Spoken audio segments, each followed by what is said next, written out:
Hello everyone, मैं दिलीप सिंह राठौड़। आज अपने यूट्यूब चैनल पर आप सभी का स्वागत करता हूं। अपन चैप्टर फर्स्ट पार्ट जो फर्स्ट था उसमें अपन ने वास्तविक संख्याएं के बारे में जो बेसिक नॉलेज थी वो प्राप्त की थी। आज अपन इसका एक्सरसाइज 1.1 के क्वेश्चन सोल्व करेंगे और क्वेश्चंस में फर्स्ट क्वेश्चन अपने पास है कि निम्न दी गई संख्याओं का गुणनखंडों के रूप में व्यक्त कीजिए। तो अपन आइए गुणनखंड देखते हैं किस प्रकार गुणनखंड करते हैं। तो अपने पास फर्स्ट क्वेश्चन का फर्स्ट पार्ट में 140 इसके अभाज्य गुणनखंड करना है। 140 के अभाज्य गुणनखंड,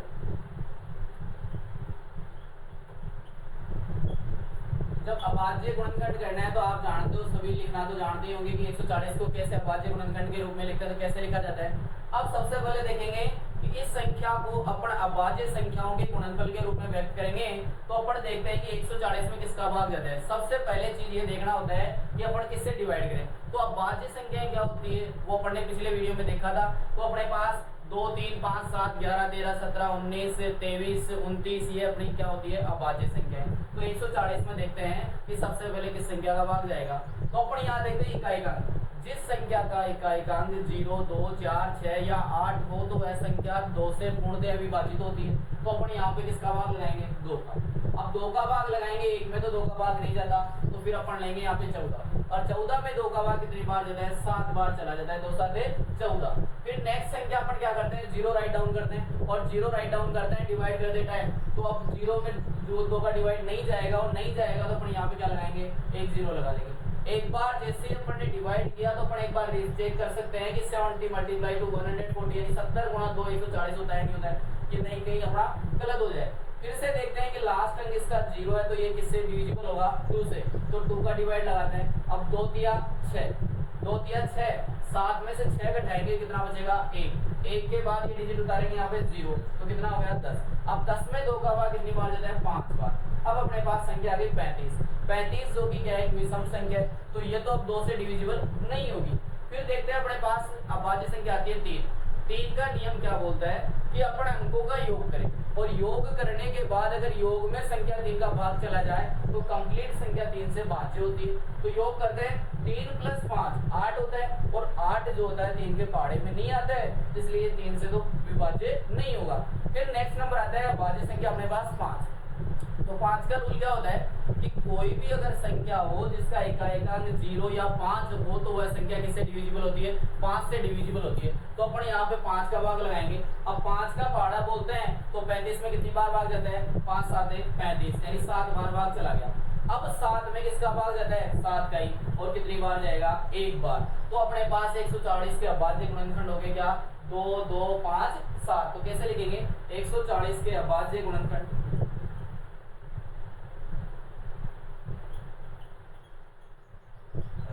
2 गुणा 2 गुणा 5 गुणा 7। अब यहाँ पे क्या होता है, अगर कोई संख्या रिपीट हो रही होती है, यानी देखो यहाँ पे इस संख्या को क्या बोलेंगे, आधार। ये भी क्या है, आधार। इसके घात कितनी है, 1 1। अब जब आधार समान होते हैं तो अपन जानते हैं घातें जुड़ती है, और घातें जुड़ेगी तो 1 + 1 कितना हो जाएगा, 2 की पावर 2 इंटू में कितना, 5 × 7। ये तो हो गया अपना गुणनखंड। लेकिन आजकल क्या देखा जाता है कि ऑप्शनल क्वेश्चन आते हैं, उनमें अपने पास क्वेश्चन मिल जाता है कभी कभार कि घातों का योगफल क्या होगा। तो 140 के घातों का योगफल, अब घातों का योगफल जानते ही होंगे, इतना तो सभी क्लास 10th में पढ़ रहे हैं। तो घातें क्या होती है, यहाँ पे देखते हैं 2 की घात कितनी है, 2। तो यहाँ पे योगफल करना है, योगफल का मतलब जोड़ना है, 2 है, प्लस यहाँ 5 की घात कितनी है, 1, तो +1, और प्लस 7 की घात कितनी है, 1। तो यहाँ पे अपन जोड़ेंगे तो 2 और 1 3 और 1 कितना हो जाएगा, अपने पास 4 हो जाएगा। फिर एक नेक्स्ट पैटर्न देखते हैं। तो 140 के घातों का गुणनफल देखेंगे अपन, 140 के घातों का गुणनफल। अब गुणनफल, तो यहाँ पे गुणनफल का मतलब क्या करना है, गुणा करना है, और गुणा किसका करना है, जो इसकी घात है। घात यहाँ पे कितनी है, 2, इसकी कितनी है, 1, और इसकी कितनी है, 1। तो इन सभी को क्या करना है, गुणा, 2 गुणा 1 गुणा 1, और गुणा करेंगे तो अपने को क्या मिलेगा, 2 एकम 2 और 2 एकम 2। तो यहाँ से घातों का योग गुणनफल भी क्या गया, 2। तो अपन ने इस क्वेश्चन में क्या देखा, पहले गुणनखंड दिया, वो गुणनखंड करने के बाद इसको लिख दिया, तो फिर बाद में क्वेश्चन आया घातों का योगफल, तो घातों का योग कर लिया, और बाद में देखा गुणा। अब देखते हैं अपन इसका सेकंड पार्ट, 156 के अभाज्य गुणनखंड। तो 156 के अभाज्य गुणनखंड करने के लिए अपन साइड में ले लेते हैं एक बार 156 को कि क्या होंगे इसके गुणनखंड। तो सबसे पहली बात वही अभी स्टार्टिंग में बोला था कि आप किसी भी संख्या का गुणनखंड करो तो पहले अगर आपकी सम संख्या है यानी कि लास्ट का अंक 0 2 4 6 है तो वह किससे डिविजिबल होगा 2 से। तो यहाँ पे अपन 2 का भाग लगाएंगे, 2 का पहाड़ा बोलेंगे कि 15 से ज्यादा नहीं जाना चाहिए, तो 2 साते 14 यानी 14 आ गया 7 बार पहाड़ा बोलने पे, तो 15 में से 14 घटाते तो कितना बचता है अपने पास 1। फिर संख्या उतारेंगे अपन क्या 6, तो कितना हो गया 16, और 16 के लिए अपन 2 का पहाड़ा बोलेंगे तो 2 अंटे क्या होता है अपना 16, यानी कितनी बार भाग चला गया 8 बार भाग चला गया। फिर से देखते हैं कि लास्ट का 8 है तो किससे डिविजिबल होगा 2 से। अब 2 का पहाड़ा बोलेंगे कि 7 से ज्यादा नहीं जाए, तो 2 तिया 6, 2 तिया 6, 7 में से 6 घटाते हैं तो क्या बचता है 1। फिर नेक्स्ट संख्या उतारेंगे क्या 8, जैसे 8 उतारा तो अब इसमें 2 का पहाड़ा बोलेंगे कितनी बार भाग जाएगा 2 नाम 18, तो अपने पास संख्या आ गई यहाँ पे 39। अब देखते हैं कि इकाई का अंक अपना 0 2 4 6 8 नहीं है, तो ये संख्या किससे डिविजिबल नहीं होगी 2 से नहीं होगी। 2 से नहीं होगी तो नेक्स्ट का बाद संख्या अपने पास आती है 3, और 3 के लिए अभी भी आपको बोला था रूल कि आप अंकों का योग करके चेक कर सकते हो कि ये संख्या डिविजिबल है या नहीं। तो 3 प्लस 9 अपन जोड़ते हैं तो 12 होता है, और 12 जो कि अपना 3 के पहाड़े में आता है, यानी ये 3 से पूर्णतः विभाजित हो जाएगी। तो 3 का पहाड़ा बोलेंगे तो 3 में तो कितनी बार देते हैं 3 एकम 3, और 9 में कितनी बार 3 दिया 9। अब आ गया अपने पास 13। 13 अपन जानते हैं कि अभाज्य संख्या होती है, और अभाज्य संख्या सिर्फ 1 से और खुद से ही डिविजिबल होती है, इसलिए 13 में सिर्फ और सिर्फ 13 का भाग जाएगा, तो 13 एकम 13।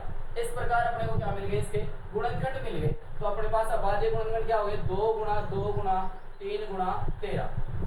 अब यहाँ पे फिर से वही बात क्या कि अगर कोई संख्या रिपीट हो रही है तो अपन जानते हैं कि आधार समान होने पे घातें जुड़ती है, और यहाँ पे इसकी घात 1 है और इसकी भी घात क्या है 1, तो क्या हो जाएगा 2 की घात 2 गुणा 3 गुणा 13 हो जाएगा अपने पास। अभी अभी देखा था क्या कि 156 के घातों का योगफल, और घातों का योगफल मतलब घातों का योग कर सकते हो आप, और योग करोगे तो क्या आएगा आपके पास इसकी घात 2 है तो 2 प्लस इसकी घात कितनी है 1 प्लस इसकी भी घात कितनी है 1, इनको जोड़ेंगे तो क्या आएगा अपने पास 4 आएगा। उसके बाद नेक्स्ट अपने पास आता है 156 के घातों का गुणनफल। घातों का गुणनफल यानी घातों का क्या करना है गुणा करना है, और गुणा करना है तो आप देख सकते हो कि घातें यहाँ पे 2 गुणा 1 गुणा 1, और इन सभी को गुणा करें 2 एकम 2 और 2 एकम 2, तो गुणनफल अपने पास क्या आ जाएगा 2। अब अपने पास नेक्स्ट संख्या है 3825, जिसके गुणनखंड देखते हैं 4825 के गुणनखंड। तो पहले भी अपन ने देखा 140 156, तो सबसे पहले अपन इकाई का अंक देखते हैं। यहाँ इकाई का अंक है 5। अब 5 है तो सम संख्या तो है नहीं जो 2 का डिवाइड चला जाए। अब देखते हैं किसका जाएगा नेक्स्ट प्राइम नंबर अपने पास, यानी अभाज्य संख्या होती है 3। 3 के लिए रूल बोलता है अंकों का योग, 3 प्लस 8 11, 11 प्लस 2 13, 13 प्लस 5 कितना होता है 18, और 18 जो कि 3 के पहाड़े में आता है, तो अब 3 का भाग लगाएंगे। 3 का भाग 3 में कितनी बार 1 बार, 3 एकम 3। अब फिर नेक्स्ट संख्या है अपने पास 8, तो 3 का पहाड़ा बोलेंगे तो 3 दूनी 6, तो यानी कितनी बार चला गया 2 बार चला गया, और 8 में से 6 घटाते हैं कितना बचता है अपने पास 2। फिर नेक्स्ट संख्या राइट डाउन करेंगे तो कितना हो गया 22 हो गया, और 22 हो गया तो 3 का पहाड़ा बोलेंगे कितनी बार जाएगा 3 साते 21, और यहाँ आया 7, और 21 घटाएंगे तो बचेगा अपने पास 1। फिर नेक्स्ट संख्या अपन उतार देगा 5, और 5 उतारे तो यहाँ क्या होगा 15, और 15 में कितनी बार 5 बार, 3 पंजे 15। फिर वापस से देखेंगे कि 3 का डिवाइड जाएगा या नहीं जाएगा, तो वापस से अंकों का योग 2 प्लस 1 कितना 3, 3 और 7 अपने पास होता है कितना 10, 10 और 5 15, तो यानी 15 में क्या होता है 3 से विभाज्य होता है, तो 3 का भाग देंगे। अब 3 का पहाड़ा बोलेंगे कि 12 से अधिक नहीं जाए, तो 3 चौक 12।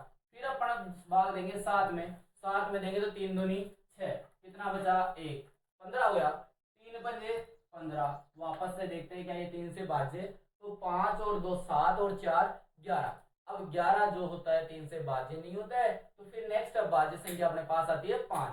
तो यहाँ देखते हैं इकाई का अंक अपने पास क्या है 5 है, और जिस भी संख्या का इकाई का अंक अगर 0 या 5 हो तो वो संख्या किससे डिविजिबल होती है 5 से। तो अपन 5 का भाग लगाते हैं। 5 का पहाड़ा बोलेंगे कि 42 से ज्यादा नहीं जाए, तो 5 अंटे 40, और यहाँ बचा अपने पास 2 शेषफल, 2 शेषफल बचा उसको 5 के साथ लगाएंगे तो अपने पास हो जाएगा कितना 25, और 5 का पहाड़ा बोलेंगे 5 25। वापस से देखते हैं कि लास्ट का अंक 5 है तो 5 से डिविजिबल होगा, तो 5 का पहाड़ा बोलते हैं 5 एकम 5, कितना बचा 3, और 3 लिखेंगे 5 के साथ तो कितना हो जाएगा 35, और 5 सात 35।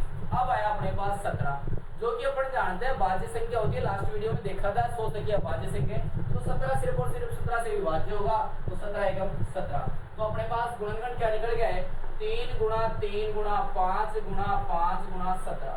अब इनको क्या करना है, घातों के रूप में लिख देते हैं। यहाँ दोनों का देखो आधार समान है, इनका भी आधार समान है, और आधार समान होने पे क्या होती है, घातें जुड़ जाती है। तो हो जाएगा 3 की घात 2 और 5 की घात 2, और इनटू में कितना हो जाएगा 17 की घात 1। अब फिर वापस से वही घातों का योगफल, और अगर घातों का योगफल करना है, घातों का योगफल करना है, तो यहाँ पे 3 की घात तो 2 है, 5 की भी 2 है, और 7 की भी कितनी है 1। योग करोगे 2 और 2 4, और ये कितना हो जाएगा 5। फिर नेक्स्ट है अपने पास घातों का गुणनफल, और गुणनफल अपन देखेंगे तो अपने पास क्या करना है, जो भी घाते हैं उनको गुणा करना है, तो 2 गुणा 2 गुणा 1, और गुणा करेंगे तो 2 दूनी 4 और 4 एकम 4, तो यहाँ गुणनफल कितना आएगा 4। अब अपन नेक्स्ट संख्या देखेंगे 5005 के अभाज्य गुणनखंड। अब यहाँ पे 5005 इसके गुणनखंड करते हैं, तो सबसे पहले इकाई का 5 है, तो 2 से तो विभाज्य नहीं होगा। फिर नेक्स्ट नंबर आता है 3 के लिए डिजिट सम होता है 5 0 0 5, तो क्या करोगे 10 होगा, 10 3 से भाज्य नहीं होगा। उसके बाद देखते हैं अपन नेक्स्ट नंबर आता है 5, तो लास्ट तक 5 और 0 होता है, 5 का भाग चला जाता है, तो 5 एकम 5। फिर नेक्स्ट संख्या अपन राइट डाउन करते हैं 0। अब 0 उतारा तो 5 का भाग नहीं जाएगा, और नहीं जाने की कंडीशन में यहाँ पे अपन क्या लगाएंगे 0। फिर नेक्स्ट संख्या उतारेंगे 0, तो भी अभी भी डिवाइड नहीं जाएगा, और नहीं जाने की कंडीशन में क्या लगाते हैं 0। फिर क्या उतारेंगे अपने यहाँ से 5, और 5 उतारेंगे, 5 में कितनी बार जाएगा 1 बार। तो यहाँ देख सकते हो आप 1001 आया, और गुणा करोगे तो वापस से 5005 आपको मिल जाएगा। अब फिर से देखते हो तो 5 का भाग नहीं जाएगा। फिर नेक्स्ट अभाज्य संख्या अपने पास आती है 7। 7 के लिए नियम क्या बोलता है कि आप इकाई के अंक का दुगुना करो, और बाकी बची संख्या में से घटा लो, और घटाने पे अगर 7 का भाग जाता है तो ये संख्या 7 से भाज्य होगी, तो 1 का डबल होगा 2। अब 100 में से 2 घटाएंगे, अपने पास आएगा 98, और 98 में देखते हैं कि अपने पास 7 का भाग चला जाता है आसानी से, तो ये नंबर भी किससे विभाज्य होगा 7 से। तो 7 एकम 7, कितना बचा यहाँ से 10 में से 7 गया तो 3 बचा। फिर नेक्स्ट संख्या अपने पास 0 है, 0 उतारते हैं 30 हो गया। 7 का पहाड़ा बोलेंगे तो 7 चौक 28, तो 7 चौक 28, शेषफल कितना बचेगा 2। फिर नेक्स्ट संख्या करेंगे 1, तो हो गया अपने पास 21, और 7 या 21। अब फिर से देखते हैं एक बार 7 से भाज्य होगा क्या, तो डायरेक्टली देख सकते हैं 7 दूनी 14 होता है, लेकिन 3 में भाग नहीं जाता है। फिर अपने पास नेक्स्ट अभाज्य संख्या थी 11। 11 का नियम क्या बोलता है कि जो सम स्थान पे आने वाले अंक और विषम स्थान पे आने वाले अंकों का योग करो, योग करने के बाद अगर अपन घटाते हैं, और घटाने पे अगर 0 या 11 का गुना जाता है, तो वह संख्या किससे डिविजिबल होती है 11 से होती है। तो यहाँ से अपन देखेंगे 3 और 1 जो है विषम स्थान पे आ रहे हैं, इन दोनों का योग करेंगे 4, और सम स्थान पे आ रहा है 4, और 4 में से 4 घटाएंगे तो 0 आता है, और 0 जो होता है क्या 11 से भाज्य होता है, तो 11 का भाग चला जाएगा। 11 एकम 11, बचा कितना 3। अब 3 को 3 के साथ लेते हैं तो 33 हो गया, और 11 दिया 33। अब किसका भाग जा रहा है 13 का, 13 एकम 13। तो गुणनखंड क्या होगा 5 गुणा 7 गुणा 11 गुणा 13। अब नेक्स्ट आप जो है इसका कमेंट बॉक्स में रिप्लाई करना कि घातों का योगफल और घातों का गुणनफल क्या आएगा। और दूसरी बात, एक संख्या रहेगी आपके पास 7429, इसके गुणनखंड करके आप कमेंट बॉक्स में जरूर अपना सजेशन दें। बाकी अपन सेकंड क्वेश्चन देखते हैं, एचसीएफ और एलसीएम निकालना। क्वेश्चन नंबर जो 2 है, इसमें अपने को 26 और 91 जो दिया हुआ है उसका एचसीएफ और एलसीएम निकालना है। साथ ही साथ इसकी जांच भी करनी है कि जो अपना एचसीएफ और एलसीएम निकालना है वो सही है या नहीं है। तो सबसे पहले कभी भी ध्यान रखना, एचसीएफ निकालना है तो अपन क्या करते हैं अभाज्य गुणनखंड, तो 26 व 91 के अभाज्य गुणनखंड। अब अभाज्य गुणनखंड करते तो बार बार लिखने की जरूरत तो है नहीं कि 26 तो एक छोटी संख्या होती है, और 26 किस किस को गुणा करने पे आती है 2 × 13 करने पे आती है, यानी 13 दूना 26 होता है। तो अपन यहाँ देख सकते हैं इसका गुणनखंड क्या हो जाएगा 2 × 13, यानी अभाज्य संख्या है 2 भी, और 13 भी क्या है अभाज्य संख्या, यानी इसको अभाज्य संख्याओं के गुणनफल के रूप में अपन ने व्यक्त कर दिया।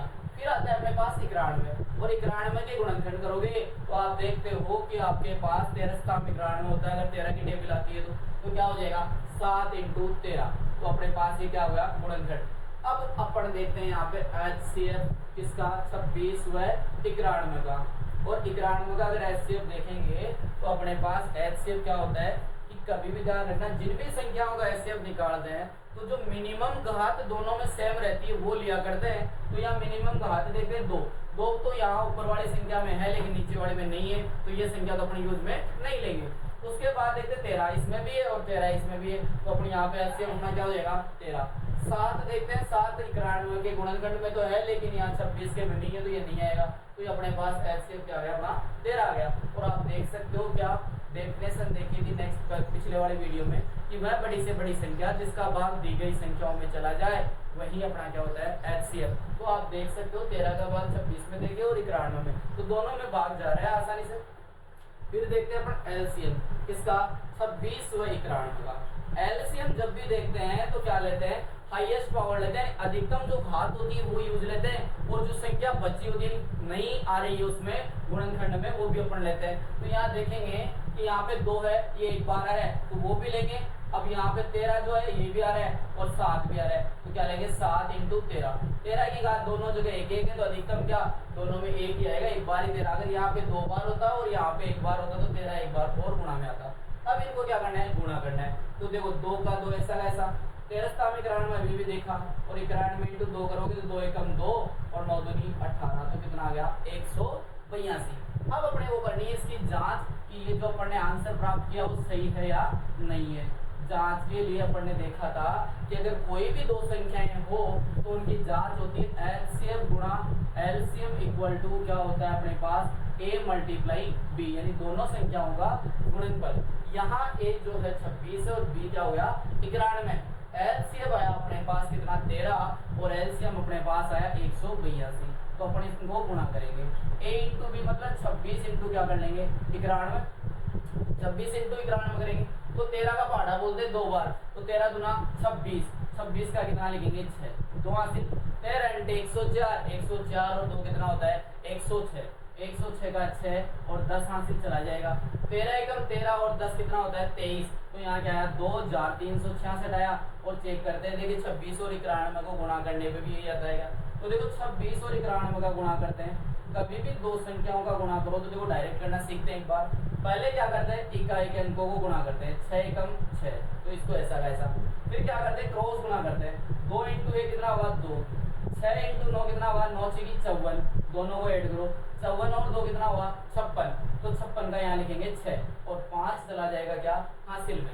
अब इन दोनों संख्याओं को गुणा कर लो, 9 दूनी 18 और 5 कितना 23, तो यहाँ से इनकी जांच हो गई और कितना है अपने पास 2366, और ये अपना वेरीफाई हो गया कि जो भी अपन ने आंसर देखा था वो सही है, क्योंकि दोनों को गुणा करने पे इक्वल आ रहा है, तो अपना ये वेरीफाई हो गया। अब नेक्स्ट संख्या अपने पास है 510 और 92, उसका देखते हैं एचसीएफ। सेकेंड संख्या अपने पास है 510 व 92, तो इन दोनों के पहले तो क्या करेंगे अभाज्य गुणनखंड, और उसके बाद क्या देखेंगे एचसीएफ और एलसीएफ। तो 510 व 92 के अभाज्य गुणनखंड, तो देखो सबसे पहले अपन लेते हैं कि अगर कभी बड़ी संख्या आ जाए कंफ्यूजन हो तो आप ऐसे ले सकते हो। तो 510 के गुणनखंड करना है तो सबसे पहली बार लास्ट अंक 0 है तो 2 से भाज्य होगा, तो 2 का पहाड़ा बोलो 2 दूनी 4, क्या बचा 1, 1 के साथ फिर संख्या उतारोगे ये तो क्या हो गया 11। अब 11 में 2 का पहाड़ा बोलेंगे कि कितनी बार चला जाए बाहर, तो 2 पंजे 10 यानी 5 बार चला गया, कितना बचा 1। उसके बाद लेते हैं 0, 2 का पहाड़ा बोलेंगे कितनी बार 5 बार। अब ये संख्या आती है 2 से तो भाज्य नहीं होगी क्योंकि लास्ट अंक हो गया विषम संख्या हो गया।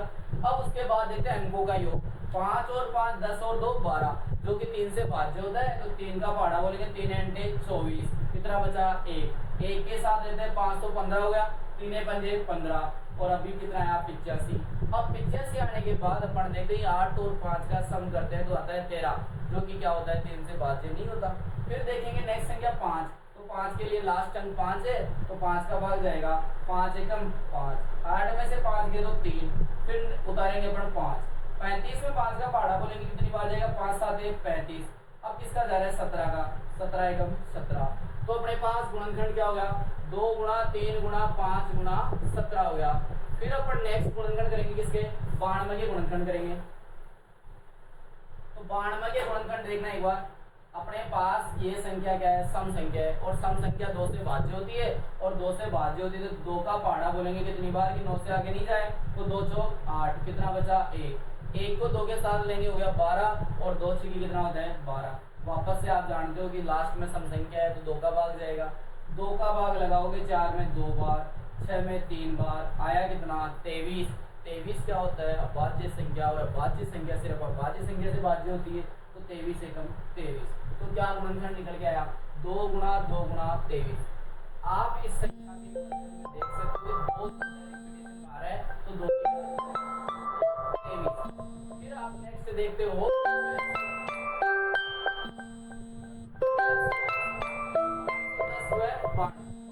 एचसीएफ देखते हैं, तो फिर अभी थोड़ी देर पहले मिनिमम घात लेते हैं,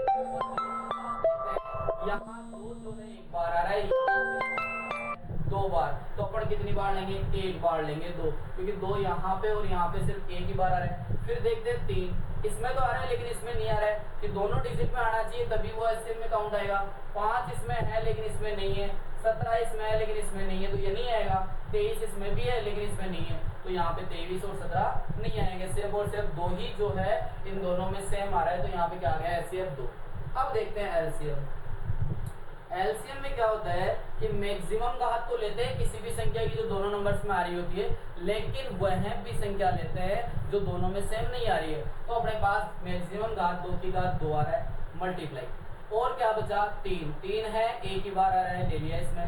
5 जो है इसमें आ रहा है, इसमें नहीं है लेकिन फिर भी लेना पड़ेगा। फिर यहाँ पे क्या रहा है 17 और 23, तो यह आपका क्या हो जाएगा गुणा करने पे एलसीएम आ जाएगा।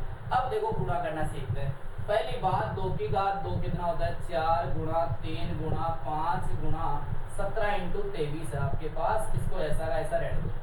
सबसे पहले कभी भी अगर गुणा करें तो अपन उन संख्याओं को गुणा करना चाहिए जिनको आसानी से अपन पहाड़ा बोल सकते हैं। तो देखो 4 3 12 और 12 पंजे 60 इंटू यहाँ से 17 का पहाड़ा और 23 का पहाड़ा दोनों ही आसानी से बोला जा सकता है। 17 × 51 का 1 5 हासिल, 17 दूना 34 और 5 कितना होता है अपने पास 39, तो यहाँ आया 391। अब 60 से गुणा करना तो आसान ही है, अगर कोई भी संख्या के लास्ट में जितने जीरो आए उतने जीरो आप लगा लो पहले डिजिट पे, तो यहाँ 10 है तो लास्ट में संख्या के 10 आएगा आंसर में। अब 6 से गुणा करना है, 6 एकम 6, 6 नाम 54 का 4 5 हासिल, 6 × 18 और 5 कितना होता है 23, तो आपके पास एलसीएम निकल गया 23460। अब अपन इन दोनों का क्या देखते हैं, जांच देखते हैं, और जांच अपने पास क्या आएगी, जांच अपन जानते हैं अभी थोड़ी देर पहले देखा कि HCF into LCM equal to होता है a मल्टीप्लाई b। अब a मल्टीप्लाई b होता है तो अपने पास a की वैल्यू तो है सॉरी 510 और b की है 92, तो यहाँ पे लिखते हैं 510 गुना कितना 92। फिर उसके बाद एचसीएफ आया अपने पास कितना 2 और एलसीएम आया आपके पास 23460। अब 23460 को करना है 2 से गुणा और 510 को करना है 92 से गुणा, तो कर लो। 2 को अगर 0 से गुणा करोगे तो 0, 2 × 12 का 2 1 हासिल, 2 × 8 और 1 9, 2 × 6 और 2 दूनी 4, कितना आया 46920। अब देखते हैं क्या इन दोनों से भी 46920 आता है क्या, तो देखो लास्ट में इसके 0 है तो 0 तो आएगा। अब फिर अपने को मल्टीप्लाई किस को करना है 51 को और 92 को गुणा कर लेते हैं डायरेक्ट, साथ के साथ गुणा करना भी सीखते हैं वापस से एक बार कि वापस से ये आता है। इस 0 का तो अपने पास लास्ट 0 मिलेगा। अब देखो इन दोनों को गुणा करते हैं 2 एकम 2, फिर इन दोनों को क्रॉस गुणा करके एडिशन करना है, 5 दूनी 10 9 एकम 9, 10 और 9 कितना हुआ 19, 19 का 9 1 हासिल, 9 पंजे 45 और 1 कितना हो गया 46, तो यहाँ से कितना है 4692, तो यहाँ लिखते हैं 4692। जैसे ही लिखा तो दोनों तरफ देख सकते हो आपके लेफ्ट हैंड साइड और राइट हैंड साइड दोनों क्या है बराबर। इसी के साथ अपन आज का वीडियो समाप्त करते हैं। आप जो क्वेश्चन नेक्स्ट सेकंड का थर्ड पार्ट रह गया उसका एचसीएफ और एलसीएम निकाल के चेक करना और कमेंट बॉक्स में अपना सुझाव देने की कोशिश करना।